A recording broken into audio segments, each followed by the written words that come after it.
In July 1992, the comet Shoemaker-Levy 9 passed dangerously close to Jupiter. Seemingly without warning, the comet was violently torn apart, the fragments entering the Jovian atmosphere over the following days. But what caused its ultimate demise?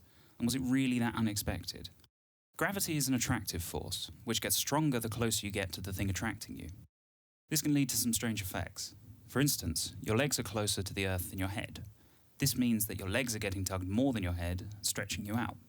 The difference between these forces is known as a tidal force.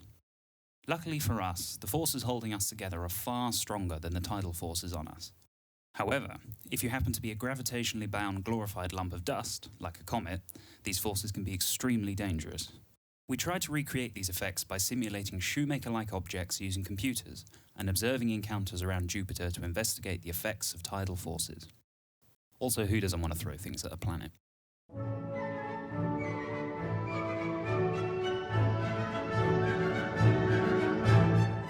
Your object follows certain laws of physics. If a program can pour this formula into a computer, the computer should be able to calculate the status. To achieve this, let's think about a series. To describe a series, one way is to find a formula for every turn in the series, while another way is to find a relation between turns, and then apply it to an initial value. The program uses a method which is similar to the last way. It transforms laws of physics into a relation formula, allowing us to use data from current state to calculate the next state. By applying this formula to the very last result, a series of simulated data can be obtained.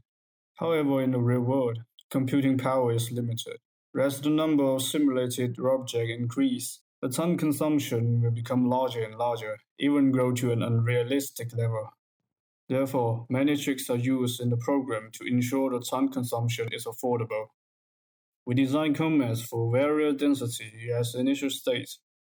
By using the program, the position and speed of any part of the comet can be obtained at any small time interval, and we use the second program to draw out the numerical results. In this way, we can visually see the comet for a single frame. Combining many frames, we can produce a simulated evolution video for the comet. So, what's expected? There's a concept called the Roche limit, proposed by Edward Roche.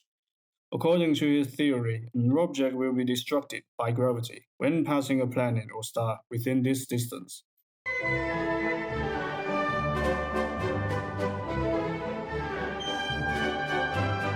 When we change the characteristics of the rubble, the obtained distance from the simulation and the expected distance calculated with the equation at which the Roche limit occurs changes too. Let's focus on the first rubble now, which is the representation of the comet in our simulations.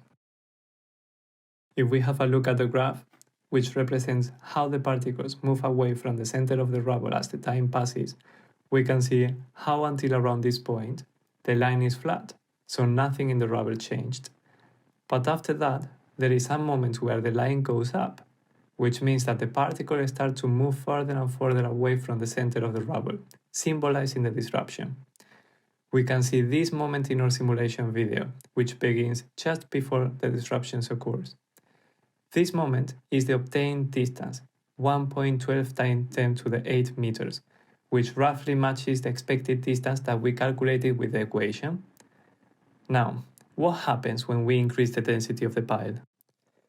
Here, because we increased the density, the distance at which the disruption occurred was reduced.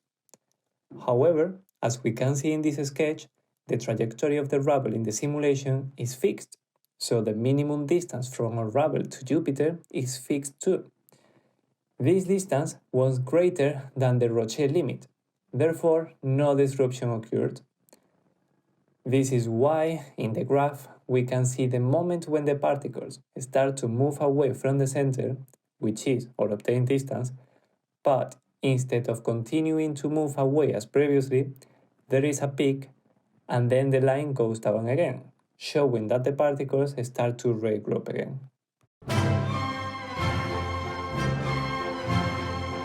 Simulations using the expected parameters resulted in a final disruption that mimicked the disruption observed in real life.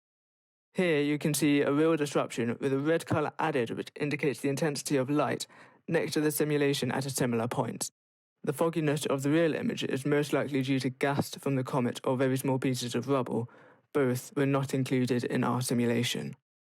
This provides vital evidence that our understanding of tidal disruption is accurate and that the parameters used within the simulations are correct.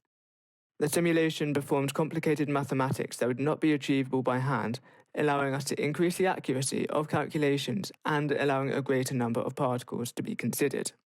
This opens the door into further research, for example, the evolution of the solar system. The similarity between the simulations and reality shows that the number of particles used doesn't need to match the actual number within the comets. A planet could be simulated using a smaller number of particles, just as the comet was.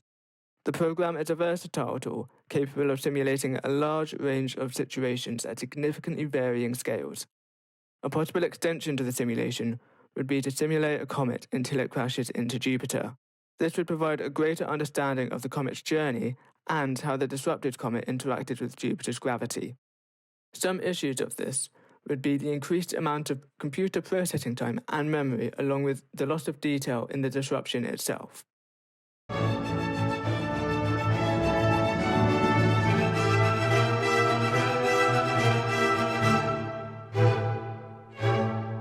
Since the Jupiter is the largest planet in the solar system, meanwhile, its property of being a gaseous planet makes it very attractive to those smaller solid objects, like comets.